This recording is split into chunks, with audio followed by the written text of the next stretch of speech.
Senhoras e senhores, boa tarde. Dando continuidade à programação do seminário Como será o amanhã? O futuro da judicialização da saúde, para apresentar o painel 2, Enatijus e seus desafios para o futuro, compõe o dispositivo de honra virtualmente o juiz federal do Tribunal Regional Federal da 4ª Região e membro do Comitê Nacional de Saúde do Conselho Nacional de Justiça, Dr. Clênio Schulze. A juiz auxiliar da presidência do Conselho Nacional de Justiça, doutora Milene Domingos. O diretor do Instituto de Ensino e Pesquisa da Sociedade Beneficente de Senhoras Hospital Sírio-Libanês, senhor Luiz Fernando Reis. E a coordenadora do Núcleo de Avaliação de Tecnologias em Saúde da Sociedade Beneficente de Senhoras Hospital Sírio-Libanês, senhora Raquel Rieira. Com a palavra, o doutor Clênio Schulze. Boa tarde a todos. Com muita alegria declaro aberto esse painel, em que será tratado uma das grandes iniciativas do Conselho Nacional de Justiça, que comemora os seus 15 anos de existência nesse ano, e certamente o Fórum da Saúde é uma das grandes iniciativas de boas práticas desenvolvidas nesses 15 anos pelo Conselho Nacional de Justiça. Gostaria de saudar todos os profissionais de saúde, os profissionais do direito que estão presentes acompanhando esse evento, os colegas magistrados, membros do Ministério Público, defensores, advogados e todo o sistema de saúde, os atores do sistema de saúde. Agradecer imensamente à conselheira Candice e saudá-la, parabenizá-la pelo evento, pelas iniciativas na supervisão do Comitê de Saúde, do Fórum da Saúde, e dizer que é uma grande alegria estar aqui e participar desse grande evento. Nesse painel, nós teremos um tema muito importante para o âmbito do sistema de saúde e para os magistrados, em especial os magistrados do Brasil, que é exatamente tratar de uma das grandes iniciativas do CNJ, que é o Enatijus. Então, nós teremos 2 profissionais de saúde como palestrantes, e na pessoa desses 2 profissionais de saúde, saúdo todos os profissionais de saúde que estão se empenhando em prol da população brasileira, do cuidado da população brasileira nesse desafio gigantesco que é o cuidado da pandemia da Covid-19. Nós teremos possibilidade de perguntas e, seguindo a orientação do cerimonial, essas perguntas devem ser feitas pelo chat em mensagem coletiva e não em mensagem particular. Nesse painel figura como mediadora a nossa colega juíza auxiliar da presidência, doutora Milene de Carvalho Henrique, também coordenadora do Comitê de Saúde lá do estado de Tocantins, e o nosso primeiro palestrante é o Dr. Luiz Fernando Reis, que falará sobre o tema Enatijus, passado, presente e futuro. O Dr. Luiz Fernando, ele é bioquímico pela Universidade Federal de Juiz de Fora, doutor em imunologia pela Escola de Medicina da Universidade de Nova York e diretor de ensino e pesquisa do Hospital Sírio-Libanês. Doutor Luiz Fernando, o doutor tem a palavra para a sua palestra. Muito obrigado. Muito obrigado, doutor Clênio. Obrigado, Milene. Obrigado, Raquel. Gostaria, em primeiro lugar, de agradecer a todos do Comitê de Saúde do CNJ o convite, em especial a doutora Candice, que coordena essa iniciativa. Eu vou compartilhar com vocês a minha tela e falar do tema do Enatijus e seus desafios para o futuro, e iniciar falando um pouco sobre o passado, o presente e o futuro do Enatijus. O passado do Enatijus é um passado extremamente recente.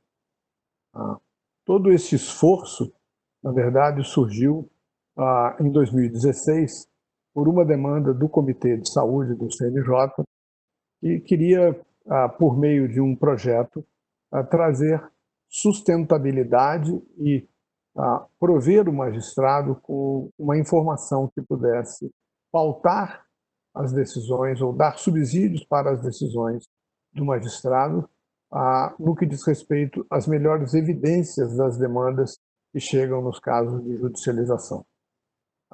Se discutiu muito o formato desse projeto e, nesse ponto específico, eu gostaria muito de reconhecer o esforço tanto do ex-conselheiro Arnaldo Rossepian, que permanece como membro do Comitê de Saúde do CNJ, e a doutora Maria Inês Gadeira, do Ministério da Saúde, e membro do Comitê de Saúde do CNJ, que tiveram um papel muito importante no desenho desse projeto. Esse projeto foi viabilizado por meio de um termo de cooperação entre o CNJ e o Ministério da Saúde, e por meio deste convênio foi possível utilizar os recursos do PROAD /BNDES, é uma pequena distinção técnica da origem desses recursos, mas são recursos provenientes dos programas filantrópicos dos hospitais de excelência. E com essa possibilidade, nós tivemos, então, recursos suficientes para a concretização desse projeto. A estrutura que foi dada no projeto, ela tem o Comitê de Saúde do CNJ como seu demandador e maior liderança. Todas as demandas e toda a coordenação do projeto está a cargo do Comitê de Saúde do CNJ. O HSL é o executor desse projeto desde o seu nascedouro e, para nossa satisfação, mais recentemente, nós tivemos o ingresso do Hospital Israelita Albert Einstein, que veio junto conosco colaborar na condução desse projeto. E o Ministério da Saúde, que aprova os relatórios e as prestações de contas.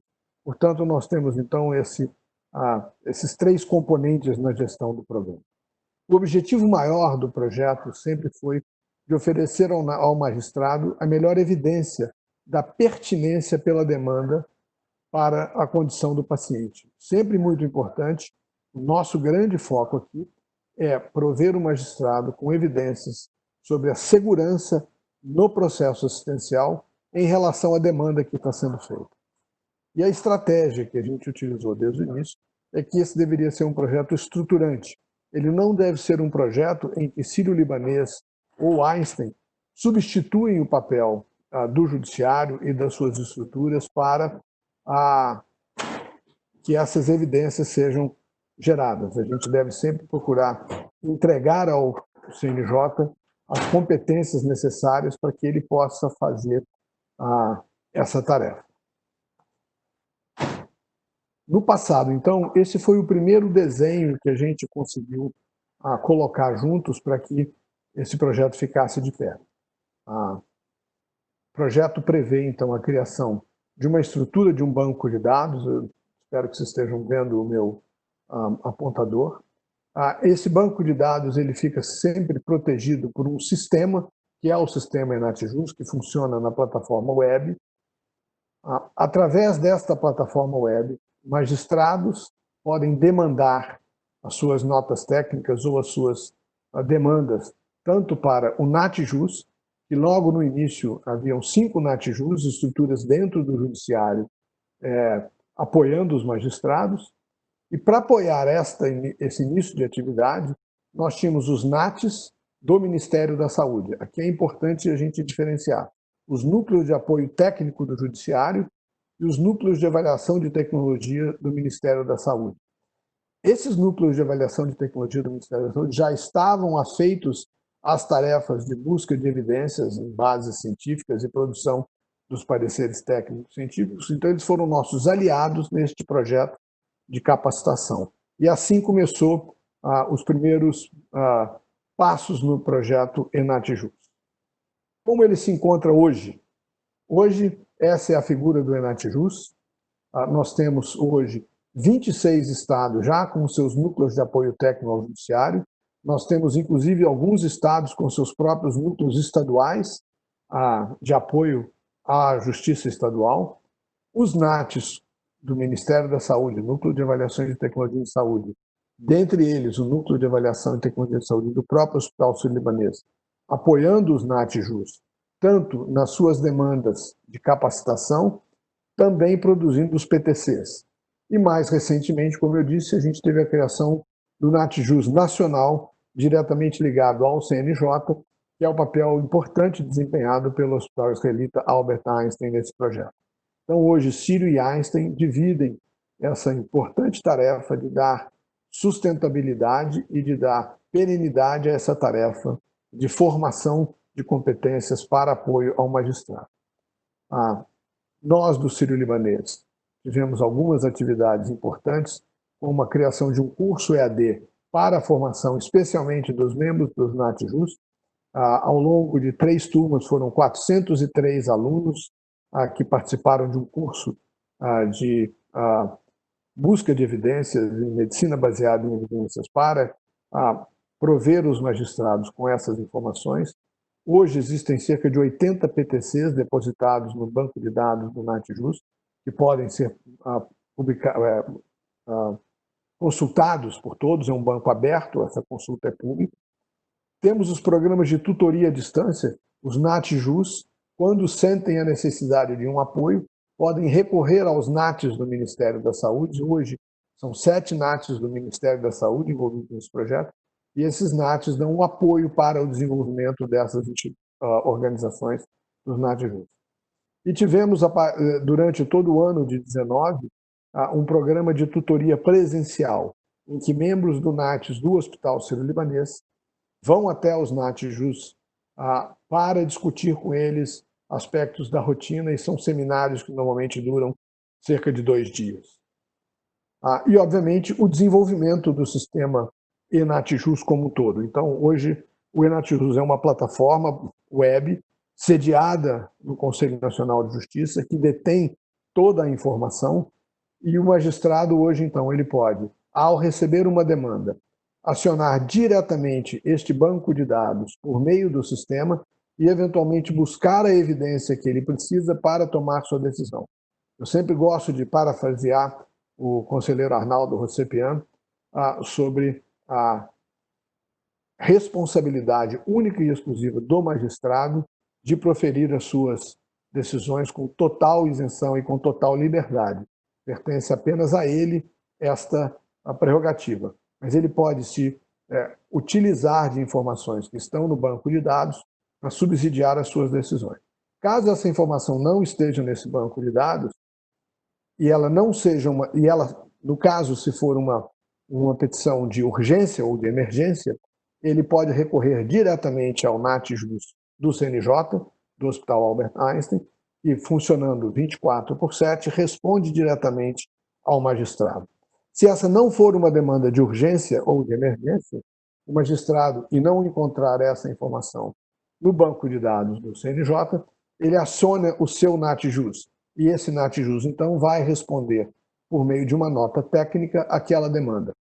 Se o eNatJus tiver alguma dificuldade, ele pode recorrer ao NATS do Ministério da Saúde, que o apoia, para a produção dessa nota técnica em tempo hábil. E com isso o magistrado, então, tem em mãos a melhor evidência científica para que a sua decisão seja sempre pautada nos critérios de qualidade e segurança do processo assistencial para o paciente. Esse é o desenho da situação atual, um progresso imenso nesses pouco mais de 3 anos de projeto. Nós iniciamos já no final de 2017 e hoje praticamente todos os estados da federação com os seus NatJus. E qual é a minha visão de futuro? Se esse é o estado atual da arte do projeto eNatJus, e como eu disse desde o início, o papel tanto do Sírio quanto do Einstein não é de substituir as tarefas que são afeitas ao judiciário para a produção dessas evidências, mas sim capacitar e apoiar na capacitação do judiciário para que ele, então, incorpore esta competência dentro dos seus quadros. Então, o futuro que eu vejo do NatJus, na verdade, é um futuro que dispensa a presença do Sírio-Libanês, um futuro que dispensa a presença do Albert Einstein, porque, dessa maneira, nós 2 hospitais cumprimos essa missão de capacitar o judiciário através dos NatJus, e essa competência fica, então, perene dentro do sistema judiciário, sempre provendo ao magistrado essa evidência que ele utiliza para as suas tomadas de decisão. Essa é a visão de futuro que eu tenho do projeto, e é assim que eu espero que ele caminhe durante esse ano, e muito provavelmente estaremos juntos ainda pelos próximos 3 anos, que é quando renovamos o triênio da filantropia, e seguramente temos ainda algumas demandas a cumprir para que este futuro aqui desenhado se torne realidade.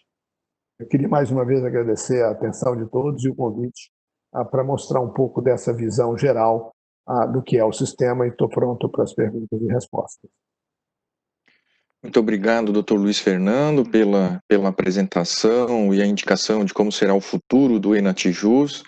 Volto a dizer que se trata de um grande projeto iniciado pelo Conselho Nacional de Justiça, enfim, e que minimiza certamente a angústia que o magistrado tem no momento da tomada de decisão dessa escolha trágica, que é exatamente saber se há segurança, se há evidência científica, se há eficácia e efetividade, custo-efetividade do tratamento que foi postulado na via judicial. As perguntas podem ser feitas pelo chat e no segundo momento serão encaminhadas ao Dr. Luiz Fernando, que nós teremos tempo aqui para encaminhar o Dr. Luiz Fernando para as respostas, e de imediato a gente então vai para a nossa segunda palestra desse painel, que tem como palestrante a doutora Raquel Rierra, que vai falar do tema Desenvolvendo Equipes para o Futuro. A doutora Raquel é reumatologista, coordenadora do Núcleo de Avaliação de Tecnologias em Saúde do Hospital Sírio-Libanês e professora adjunta de Medicina Baseada em Evidências da Escola Paulista de Medicina da Universidade Federal de São Paulo. Doutora Raquel, a palavra é sua e muito obrigado. Obrigada, doutor Clênio. Me ouvem bem? Ótimo. Tá bom. Eu quero agradecer muito ao CNJ pelo convite, particularmente a doutora Candice.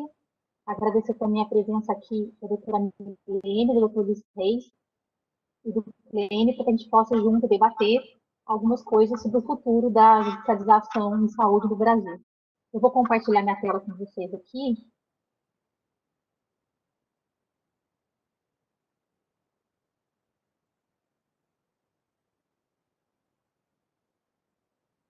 Estão enxergando?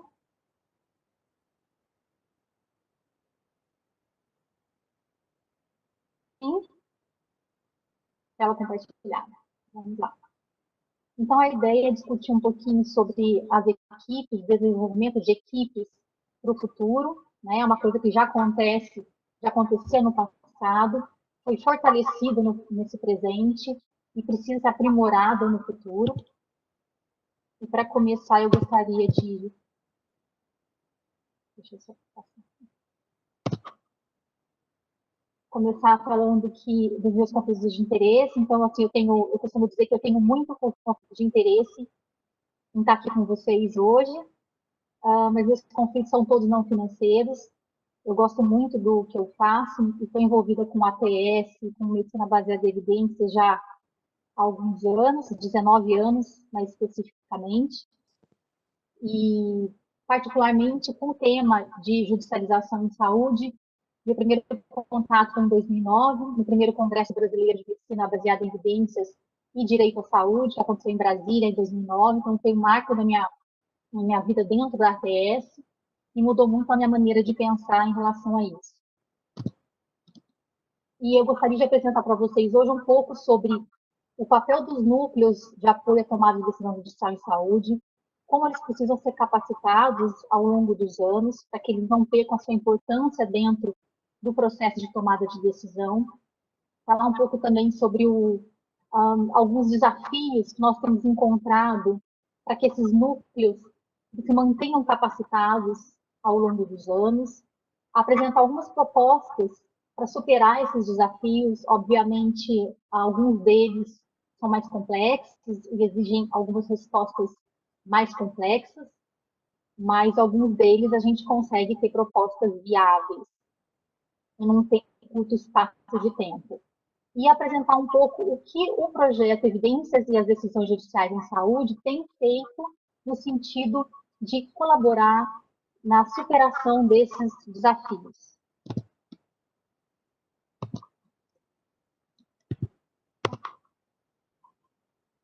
Bom, eu acho que o Luiz Fernando já falou um pouquinho e situou a gente em relação aos colaboradores, aos núcleos colaboradores para a tomada de decisão. Então, especificamente, nós temos duas divisões. Nós temos os NATs, são os núcleos de avaliação de tecnologias em saúde. Esses NATs, eles têm uma proposta um pouquinho diferente das propostas do NATJUS. Então, esses NATs, eles são formados particularmente por núcleos de profissionais da saúde estão situados em universidades, em hospitais ou centros de pesquisa, e eles apoiam não apenas o judiciário, mas apoiam os próprios NATJUS, certo? Também a sua instituição de origem e diretamente o Ministério da Saúde. E o objetivo desses núcleos é identificar e avaliar as evidências disponíveis para embasar a tomada de decisão, não necessariamente uma decisão judicial, mas uma decisão de incorporação, por exemplo, ou uma decisão de fornecimento de alguma intervenção em saúde. Já os NATJUS, o diferencial é que eles são sediados, na sua grande maioria, em órgãos judiciais. Eles têm uma função direta de apoio direcionado ao judiciário, e o objetivo também é esse: identificar e avaliar as melhores evidências disponíveis para embasar a tomada de decisão, mas aqui é judicial. Então, eles têm foco na judicialização. Então, os NATJUS são os núcleos mais específicos para a judicialização, enquanto os NATs são os núcleos específicos para a tomada de decisão em saúde como um todo. E como que eles atuam ao longo desse processo? Os NATJUS, que são os núcleos específicos, a gente acabou, o Hospital Sírio-Libanês fez uma survey, uma rápida pesquisa que pode ser encontrada e respondida nesse link abaixo dos slides, e também acessando esse QR Code aqui à direita. Através dessa survey, nós identificamos que hoje praticamente todos os estados da federação contam com pelo menos um NATJUS. Alguns têm mais de um, outros têm apenas um. Esses núcleos, eles foram criados entre 2011 e 2019. Então, a gente tem aí núcleos que já têm uma grande experiência em realizar novas técnicas, em apoiar o judiciário, e outros núcleos recém-criados, né? Ontem mesmo eu conversei com um coordenador do núcleo que foi recentemente criado, e então eles não têm nem 5 meses de atuação ainda. Além disso, quem são os membros desses NATJUS? Geralmente são profissionais da área da saúde, em sua grande maioria. Encontramos alguns NATJUS que têm profissionais da área administrativa e de TI, que também fazem um apoio a essa tomada de decisão. Os NATJUS, eles contêm de 2 a 11 membros, então, olha assim, a capacidade de produção também é muito variada entre os NATJUS, e a maioria dos membros desses NATJUS, eles são funcionários oficiais, né, concursados de secretarias estaduais de saúde ou algum órgão público, que estão cedidos temporariamente para essa atuação dentro do NATJUS, ok? A maioria está nessa situação, e alguns outros são de instituição não pública e atuam como um trabalho a mais, uma hora extra para apoiar o judiciário. Então, em sua grande maioria, são profissionais que já estão ligados à Secretaria Estadual de cada estado, de saúde de cada estado. Em média, esses NATJUS têm produzido de 1 a 120 notas técnicas por semana. Então, isso também mostra grande heterogeneidade aí entre a produção dos NATJUS hoje. E que desafios a gente tem encontrado para que esse processo de apoio à decisão judicial se fortaleça cada vez mais e cumpra seu papel na judicialização? Bem, o principal desafio que a gente tem encontrado, isso é uma coisa clara, é o crescente volume de processos judiciais na área da saúde. Por inúmeras razões, esse volume tem aumentado. Isso a gente não estou falando que é uma coisa ruim, uma coisa boa, mas é um fato que tem acontecido. Outra coisa importante, que é um desafio, e a gente precisa saber lidar com isso, é, como eu falei no slide anterior, a estrutura heterogênea dos NATJUS.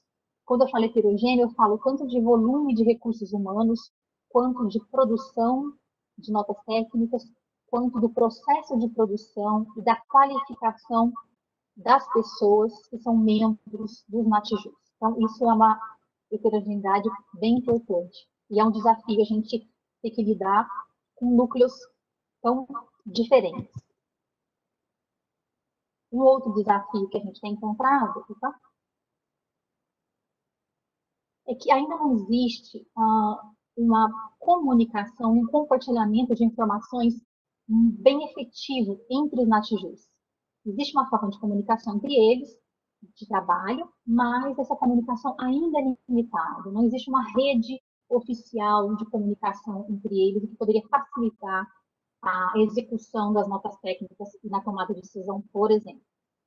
Outro desafio é que, apesar de ter sido iniciado um processo de padronização dos produtos, principalmente das notas técnicas, ainda essa padronização dela é incompleta, tanto na sua forma de execução, quanto no seu relato, na sua apresentação e na sua publicação. E quanto mais homogênea e mais padronizada essas notas estiverem, menos recursos, menos discussão em torno daquela decisão a gente pode ter. Seguindo os desafios, também bem relacionado com o que a gente tem feito dentro do nosso projeto aqui no Sírio-Libanês, a necessidade de qualificação técnica contínua em métodos de medicina baseada em evidências, que eu prefiro chamar de saúde baseada em evidências, e de ATS. Então, a metodologia está constantemente sendo aprimorada e é importante que os membros dos NATJUS, que fazem as buscas na literatura, que avaliam criticamente as evidências que chegam até eles, que sumarizam os resultados dessas evidências, eles estejam sempre atualizados quanto aos métodos científicos que procuram sempre aproximar as informações da verdade. Então, isso é fundamental. E isso tem muito a ver também com a manutenção da qualidade dos produtos oferecidos, das notas técnicas. Né? Então, uma equipe qualificada tem mais probabilidade de apresentar produtos qualificados, desde que exista um processo, né, que leve a execução correta desses produtos. Okay? E um grande desafio também tem sido um desafio que nós temos muitas vezes pensado nas nossas reuniões, é como avaliar o impacto dessas atividades de apoio dos NATJUS no processo judicial em saúde no Brasil. Como isso pode ser avaliado, qual o desfecho principal, como isso pode ser medido, e de que forma isso pode ser medido. Isso ainda é uma resposta que eu estou procurando, ainda a gente não sabe como é que é um desenho de estudo, como é que seria o desfecho mais adequado para a gente avaliar esse impacto. E outra coisa importante que a gente tem notado ao longo das nossas visitas das oficinas locais junto aos NATJUS é a importância de manter os membros estimulados. Então, os membros da equipe do NATJUS, eles precisam estar constantemente estimulados, ter a consciência do que eles fazem é extremamente relevante para a tomada de decisão judicial e que eles precisam estar certos do seu valor. Então, muitas vezes a gente se deparou com pessoas que sabem exatamente que a relevância do que elas fazem, mas muitas vezes elas se sentem um pouco valorizadas em relação a essas atividades.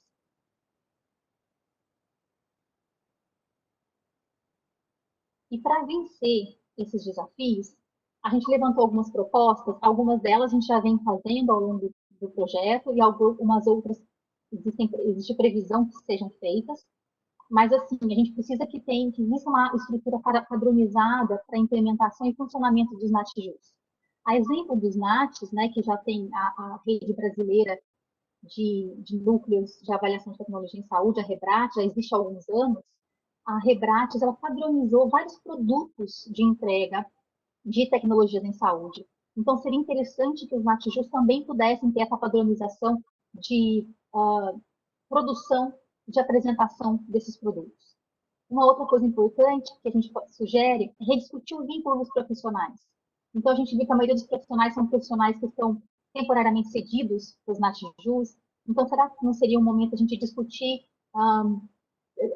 alguma coisa específica para esses funcionários, concursos específicos, ou direcionamento? Isso seria importante, inclusive, para dar uma sensação de pertencimento desses funcionários no sistema judicial do Brasil, uma sensação e até uma ideia de responsabilidade maior e até valorização desses profissionais.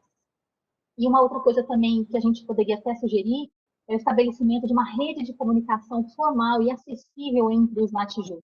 A exemplo, novamente, da REBRATES, que hoje já é bem consolidada junto ao Ministério da Saúde e aos NATs. Novamente, a padronização e execução dos métodos, relatos dos produtos, isso é fundamental, e sempre com melhorias contínuas.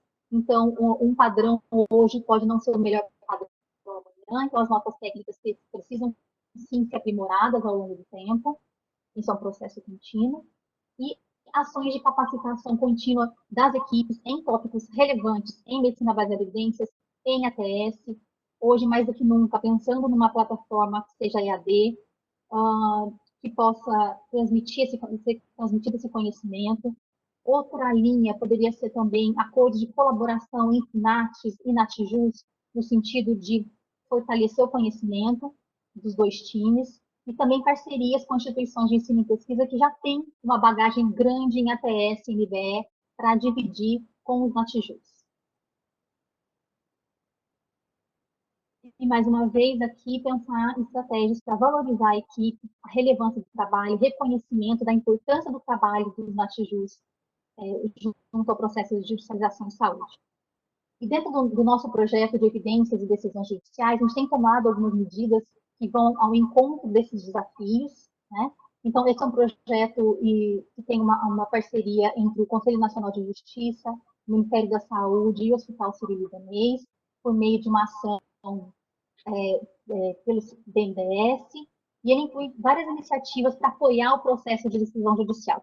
E como eu vou apresentar para vocês vão ver que várias dessas iniciativas já cumprem o papel de tentar resolver os desafios, ou vencer esses desafios que a gente vem encontrando ao longo dos anos. O projeto praticamente tem 7 iniciativas, algumas delas o Luiz já comentou aqui. A primeira é um curso à distância, né, para capacitação em temas que vão desde o que é o SUS até uma avaliação econômica em saúde. Então, é um curso extremamente complexo em termos de conhecimento, muito, muito rigoroso. E outra linha de atuação tem sido a execução de PTCs, que são os pareceres técnicos científicos, que se aproximam um pouquinho de uma revisão sistemática. Outra linha de atuação seria as oficinas locais, execução de oficinas locais para os NATJUS, em termos de capacitação e aprimoramento. Outra linha seria a formação, a idealização e execução do sistema NATJUS. Então, esse sistema já é uma realidade, é uma plataforma online que permite a solicitação, a elaboração e o armazenamento das notas técnicas produzidas, bem como dos PTCs, ok? A tutoria online, também é uma outra iniciativa que tenta aproximar os NATs dos NATJUS. Então, os NATs oferecem uma tutoria online aos NATJUS em relação a termos técnicos, dificuldades técnicas durante a execução de uma nota técnica. Recentemente, também, foi criado um blog chamado Rede NATJUS. É um blog cujo objetivo é disseminar informações e agenda relacionada com saúde baseada em evidências, com ATS, tomada de decisão em saúde. E uma última iniciativa seria a organização e execução de jornadas, de congressos que vão discutir o direito e a saúde. Então, o que a gente já tem até hoje? Como resultados das nossas iniciativas, a gente já tem o nosso curso EAD contou com 3 edições, capacitando aqui 403 alunos que foram cadastrados. Na plataforma NATJUS, temos 80 PTCs já finalizados, e alguns 3 PTCs estão em processos de execução de validação, e logo estarão, a gente vai fazer o upload na plataforma do NATJUS. Notas técnicas, mais de 3 mil notas técnicas já foram depositadas no sistema eNATJUS desde o início do projeto. As oficinas locais de capacitação dos NATJUS, que particularmente para mim tem sido um dos maiores desafios e das maiores alegrias de participar desse projeto, conhecer as pessoas que realmente fazem as notas técnicas e compartilhar informações, receber informação e passar informação tem sido extremamente válido. Nós já visitamos todas as regiões do Brasil ao longo do ano de 2019, realizamos 7 oficinas que contaram com a participação de 110 membros das equipes dos NATJUS. O blog Rede NATJUS, ele completou 120 posts no dia 17 de junho, e a gente, além de colocar os posts semanalmente, a gente também existe também um projeto de envio semanal de news por e-mail, os e-mails cadastrados, também tem sido bastante válido para compartilhar informações. E também já foram feitas aqui 3 edições da Jornada de Direito em Saúde. Então, aqui tem um panorama do que compreende esse grande projeto que chama Evidências e Decisões Judiciais em Saúde e de que modo ele tem trabalhado para tentar vencer os desafios que a gente já encontra no presente e que a gente precisa se preparar com novas estratégias para vencer os desafios que chegarem no futuro. Em termos gerais, esse projeto conta principalmente com, como é um projeto estruturante, ele tem iniciativas de capacitação de equipe, de forma geral, iniciativas para melhorar a qualidade técnica desses produtos e para tentar padronizar da melhor forma possível, com alta qualidade, a execução e a apresentação dos produtos. E, por fim, também tem o objetivo de valorizar as equipes. Então, a própria rede Natijus é um blog feito especificamente para os membros do Natijus, para compartilhar essa informação com eles, de assuntos de interesse, compartilhar agenda, compartilhar métodos em ATS, tem sido bastante válido para os Natijus.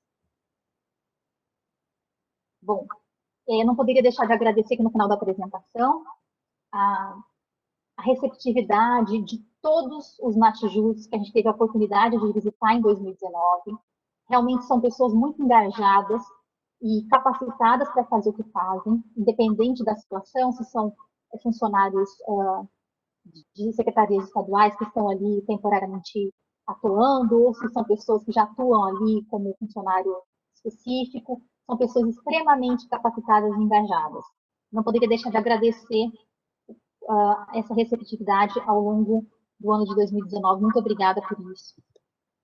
Bom, já que a gente fala aqui em desenvolver equipes, também não poderia deixar de citar os membros da nossa equipe do NARS, do Hospital Sírio-Libanês, Ângela Bagatini, Daniela Patito e Rodrigo de Souza, que junto comigo aqui ajudam com que o NARS do Sírio-Libanês execute não só esse projeto, mas outros projetos que visem a melhoria do SUS e a melhoria da saúde das pessoas no nosso país. Acho que é isso. Muito obrigada.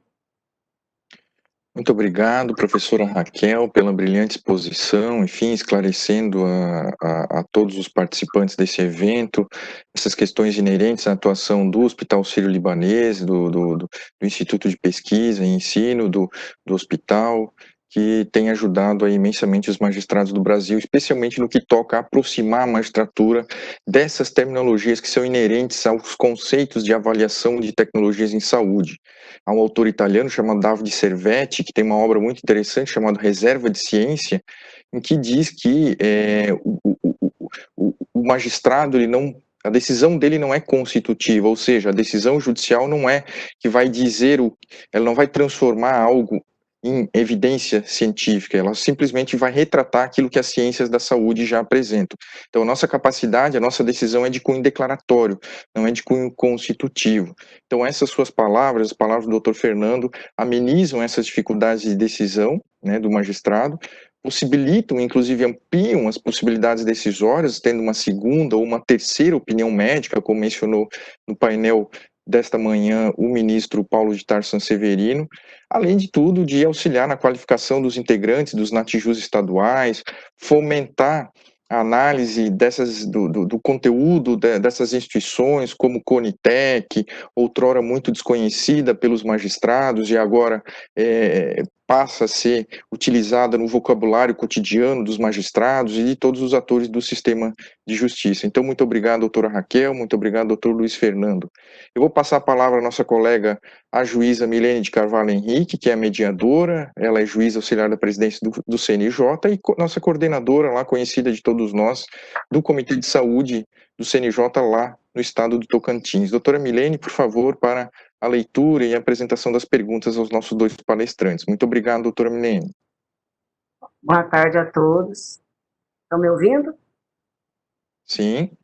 Primeiramente, eu quero agradecer o convite da conselheira Candice pela oportunidade de participar de um painel honroso, esse, pelo qual eu, desde o começo, eu acompanho o trabalho, né?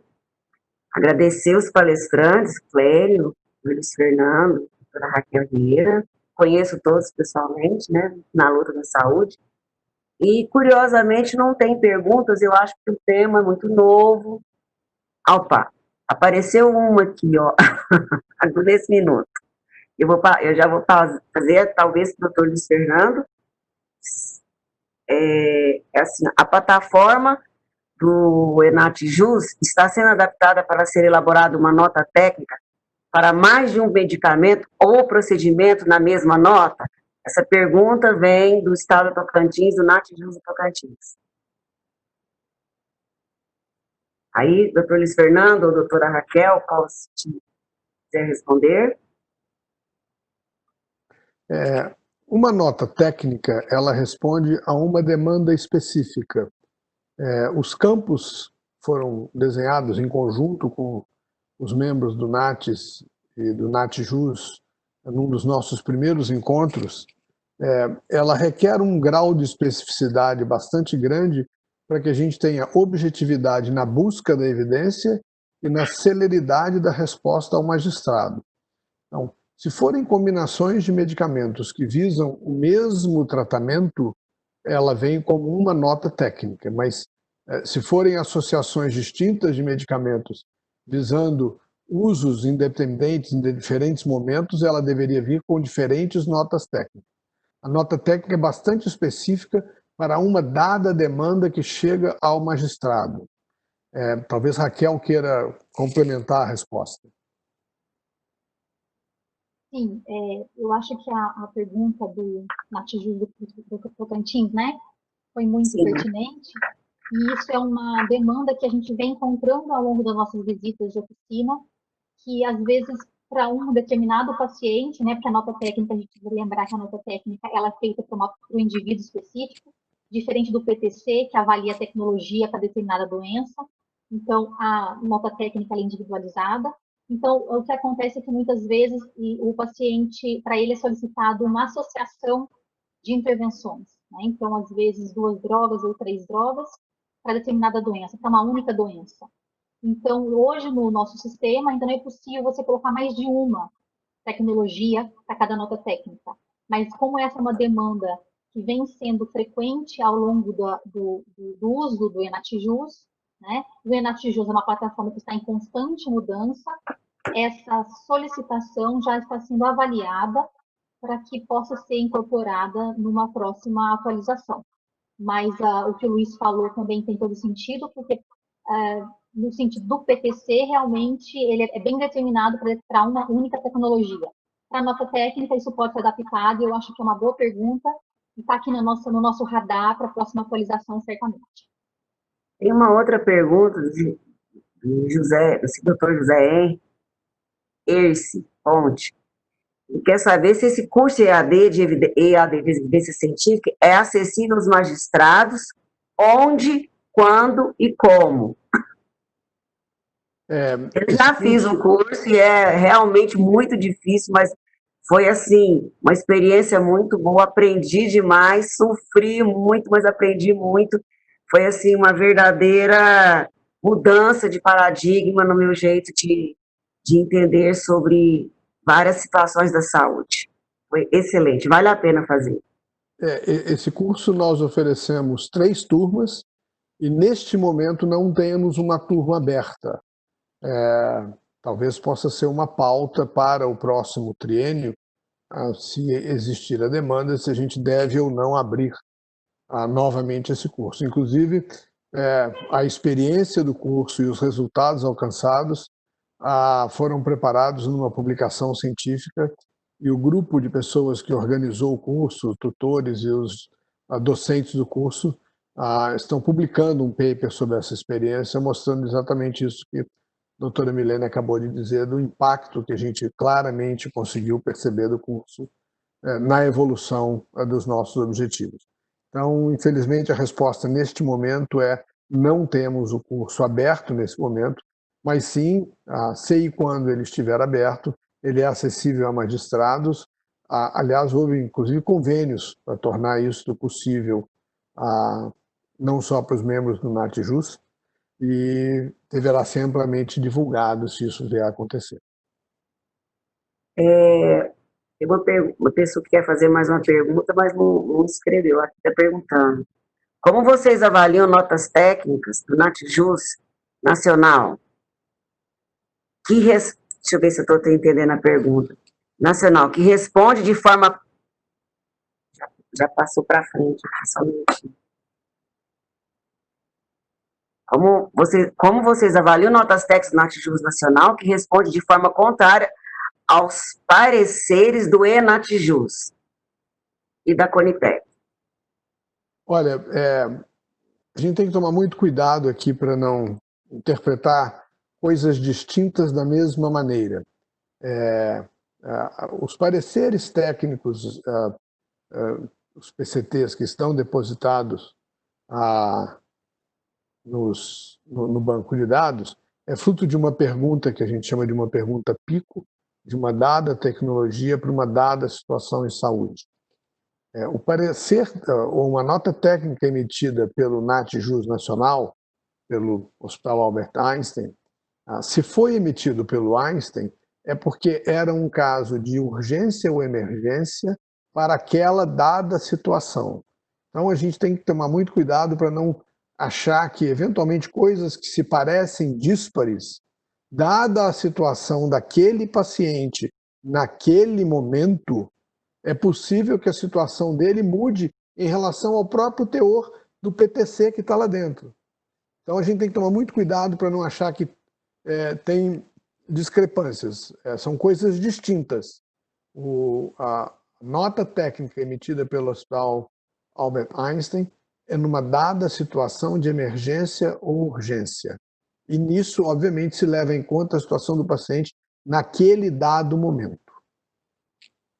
Posso complementar aqui, Luiz? Raquel.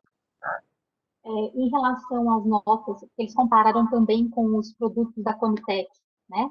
Então, é importante a gente saber que o projeto de fazer PTCs pelo CNJ, esse projeto, ele tem um caráter diferente do projeto de incorporação de tecnologia da Conitec. Quando a gente vai incorporar uma tecnologia no SUS, além dos efeitos em saúde, ou seja, benefício e risco, a Conitec tem por obrigação, na hora de incorporação, avaliar custo-efetividade e impacto orçamentário. Porque a gente tem recursos finitos e isso precisa ser, de alguma forma, pesado ao longo dos gastos em saúde. Dentro do projeto CNJ, a ideia aqui é apresentar os benefícios e riscos clínicos, certo? Sem juízo de valores em relação a custo-efetividade e impacto orçamentário. Mas sem, no entanto, deixar o juiz sem informações sobre custos. Então, o CNJ, o projeto CNJ, os PTCs, eles informam efetividade, segurança e custos diretos, quando comparado com a intervenção que está atualmente disponível no SUS, ok? E a Conitec avalia essas tecnologias também em termos de custo-efetividade e impacto orçamentário. E, por isso, algumas intervenções, mesmo sendo efetivas, não são custo-efetivas quando comparadas com tecnologias já disponíveis no SUS. E aí a Conitec opta, né, por não incorporar. E, às vezes, no projeto do CNJ, no PTC, a revisão sistemática, o PTC, foi favorável ao uso da tecnologia. Então, existe essa pequena diferença que a gente também não pode esquecer na hora de comparar os dois produtos. Esse comentário da Raquel é muito importante, porque são coisas, de novo, com objetivos distintos. São coisas distintas. O PTC que a gente prepara para o CNJ responde a uma pergunta. Existe evidência de eficácia desta droga para essa doença, sim ou não? Na Conitec, além disso, se pergunta, sim, existe essa evidência, mas ela é custo-efetiva? Existem outras possibilidades que para o Sistema Único de Saúde possa fazer mais sentido? Então, eventualmente, você tem uma aparente discrepância, mas os dois concordam na evidência da eficácia da medicação ou da tecnologia. Eles só discordam porque a Conitec deu um passo a mais para olhar as questões de custo-efetividade.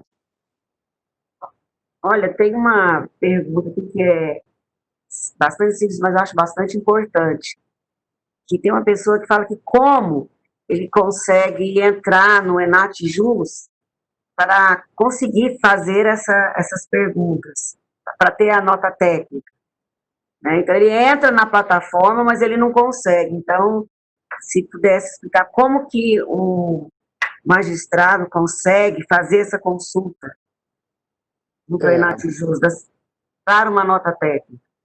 O banco de dados todo do Enatjus é público. Eu confesso que a última vez que eu entrei, não vou me lembrar exatamente qual é o mecanismo, mas eu tenho certeza que o Márcio, que nos apoia, está ouvindo essa conferência e pode depois encaminhar a resposta específica, se a Milene guardar o nome aí do interessado, mas é muito importante, as informações são públicas. Existe uma única diferença que o sistema já foi preparado para isso.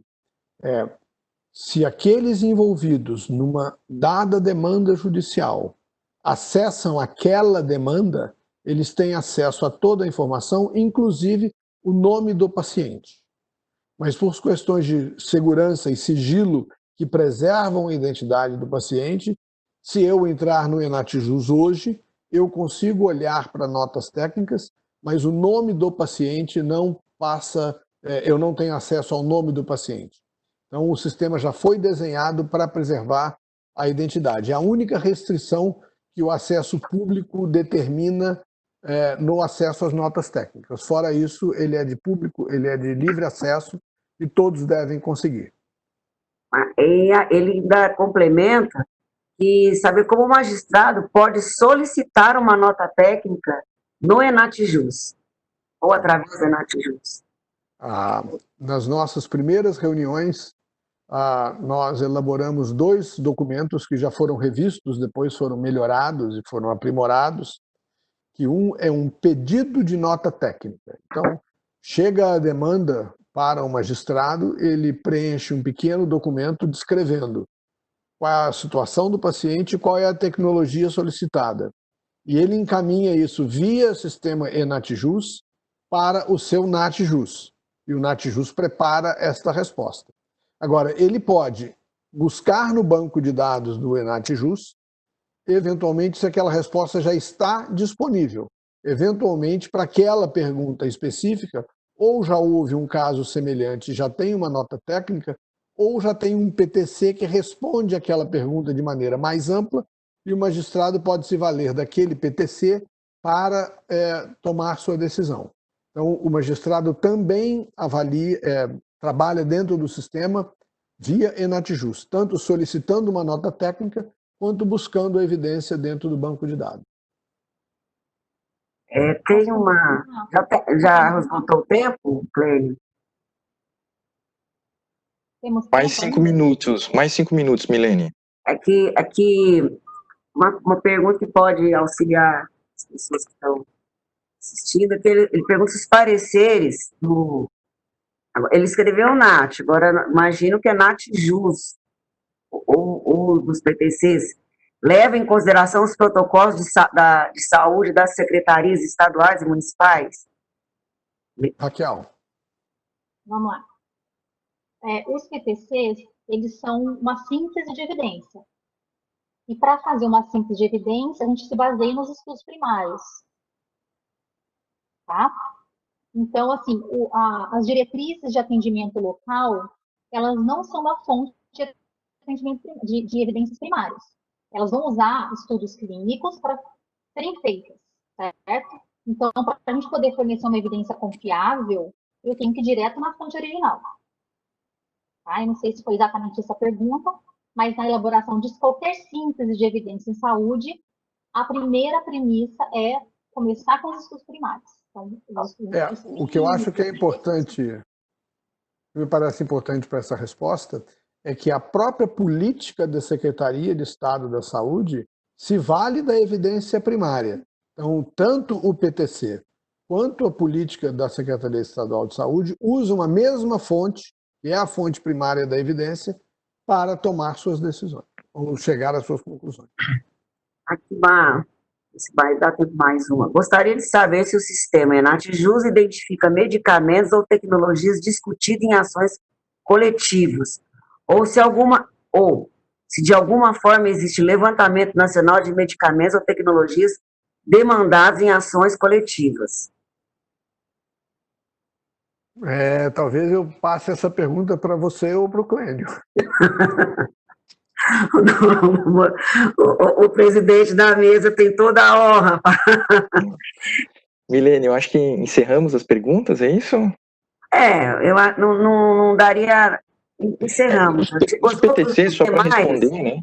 Milene, respondendo essa pergunta, os PTCs, que são de responsabilidade do sírio-libanês, eles são realizados, as pesquisas, né, a partir de determinada demanda que envolve determinada tecnologia de saúde, independentemente da origem, de se tratar de uma ação individual ou de uma ação coletiva, né? Então, a origem é irrelevante. É óbvio que são tecnologias ou com um preço muito elevado, e que muitas vezes ainda não tem um número muito alto de judicialização, mas se quer já apresentar aos magistrados para que eles tenham segurança quando houver a judicialização, ou de outro lado, quando há um número muito alto de judicialização em relação àquela tecnologia que o Sírio atua para auxiliar os magistrados. Perfeito? Se eu puder só completar o Clênio, na verdade, esses são os critérios que definem os temas para os PTCs.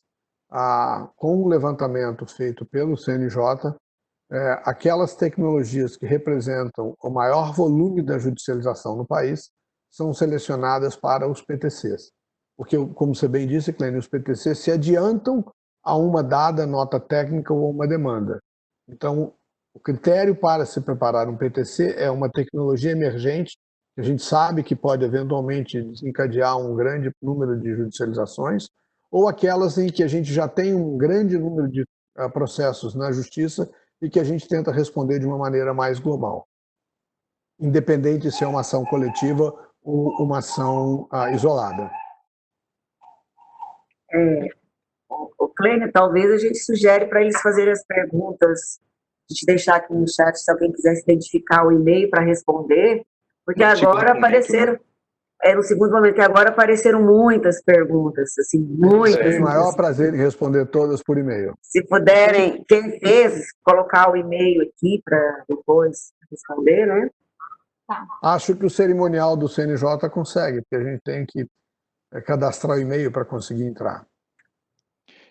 Doutora Milene, então, muito obrigado pela mediação, pela leitura, apresentação das perguntas, enfim, permitindo a democratização desse painel.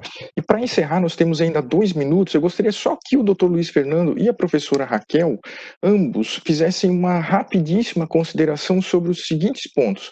O primeiro ponto, e aí eu direciono ao doutor Luiz Fernando, é para que ele fale um pouquinho mais. Nós sabemos da seriedade, como são elaborados esses produtos, né, as notas e principalmente os PTCs, mas que ele fale um pouquinho mais sobre a isenção dos profissionais que atuam, que estão na linha de frente do Hospital Sírio-Libanês, elaborando esses PTCs, porque muitas vezes, especialmente quando o magistrado nega um pedido, muitas vezes a parte vem, informa, acaba apresentando muitas vezes alegações em relação à parcialidade. Então, para o doutor Luiz Fernando deixar isso bem claro para o nosso público, e para a professora Raquel também deixar bem claro para o público por quais fundamentos que o juiz, quando ele vai principalmente negar um pedido ou um tratamento, ele desconsidera a prescrição do médico assistente em favor da nota técnica ou em favor do PTC. Então, para o doutor Luiz Fernando falar um pouco dessa isenção e a professora Raquel falar um pouco da relação da evidência científica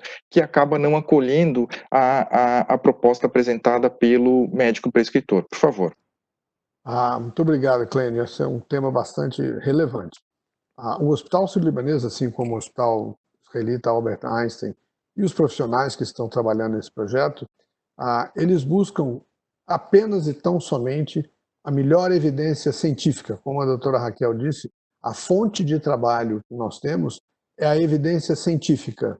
Na verdade, já aconteceram casos contrários ao que você disse. O PTC ser emitido uma ausência de evidência de eficácia e a própria indústria se queixar de que em alguns casos haveria a evidência. De novo, é muito importante deixar claro, o PTC é feito com uma pergunta específica para uma patologia específica. E esta conclusão ela é baseada apenas e tão somente em dados primários disponíveis na literatura. Portanto, existe uma metodologia científica que independe de quem está utilizando, de quem está realizando esse PTC, para que se chegue a uma conclusão sobre a eficácia ou não daquela tecnologia para uma doença. Então, as duas instituições aqui envolvidas, elas se baseiam apenas e tão somente na melhor evidência científica. Bom, em relação à minha pergunta, claro, Dr. Clênio, que o ideal seria, e a gente esperaria isso, que a tomada de decisão pelo médico ou pelo profissional da área da saúde fosse sempre baseada em evidências, né? Então, se isso acontecesse sempre, talvez a gente tivesse menos casos de judicialização, porque intervenções que não têm evidência que funcionam não seriam prescritas, né, em detrimento de intervenções que sabidamente funcionam, que já estão, inclusive, incorporadas no SUS. Isso é uma questão estrutural de formação, eu acho, mas que várias iniciativas já têm sido feitas para tentar diminuir esse gap entre o que o médico escreve, né, a receita dele e as evidências. Então, existem hoje cursos de medicina que já tem essa disciplina de avaliação crítica, de senso crítico, de medicina baseada em evidências, para fortalecer essa tomada de decisão do médico, e eu acho que daí facilitaria bastante a repercussão disso em termos judiciais. E é claro que a gente precisa lembrar sempre que evidência não é igual tomada de decisão. Né? Então, evidência é um conjunto de informações que são sumarizadas, são identificadas na literatura de forma isenta, de forma a se aproximar da verdade. E a gente entende que o médico que está na ponta para tomar a decisão, ele precisa se valer dessa evidência, contextualizar com o que ele está vivendo, para assim tomar a decisão. Então, existe também um gap entre a evidência e a tomada de decisão, porque a prática da medicina baseada em evidências não é apenas reproduzir copy-paste do resultado de uma revisão sistemática, copy-paste do resultado de um PTC. Ela exige, né, a contextualização, ela exige a avaliação do cenário, ela exige outras avaliações que vão além apenas do resultado da revisão sistemática. Por isso que a gente fala muito em medicina é baseada em evidências, informada por evidências. Então, a base é a evidência. Existem outros contextos que precisam ser considerados na hora da tomada de decisão, obviamente. Perfeito. Muito obrigado, doutor Luiz Fernando, doutora Raquel. Agradecer mais uma vez também a juíza Milene pela participação nesse painel, trazendo essas informações importantes e ressaltando, né, mais uma vez aquilo que o doutor Luiz Fernando mencionou no início da sua intervenção, que o trabalho que o Hospital Sírio-Libanês, juntamente com o Hospital Albert Einstein, apresenta aos magistrados do Brasil e à população em geral, porque os documentos estão disponíveis para pesquisa pública, mas eles qualificaram de uma forma muito importante a atuação do magistrado e retiraram realmente uma angústia que era inerente à atuação do magistrado sempre na tomada de decisão. Retiraram, mas minimizaram, né, facilitando o trabalho do magistrado. Então, muito obrigado mais uma vez pelas palavras, agradecer ao Conselho Nacional de Justiça, especialmente à conselheira Candice, que conduz com muita qualidade, com muito carinho o Comitê Nacional e o trabalho do Fórum da Saúde, os comitês estaduais também, e agradecer e parabenizar o Conselho Nacional de Justiça pelo evento, e com isso, então, declaro encerrado esse painel. Muito obrigado e boa tarde a todos. Muito obrigado e boa tarde. Obrigada. Boa tarde. Obrigada. Encerramos assim esse painel e logo daremos continuidade à programação.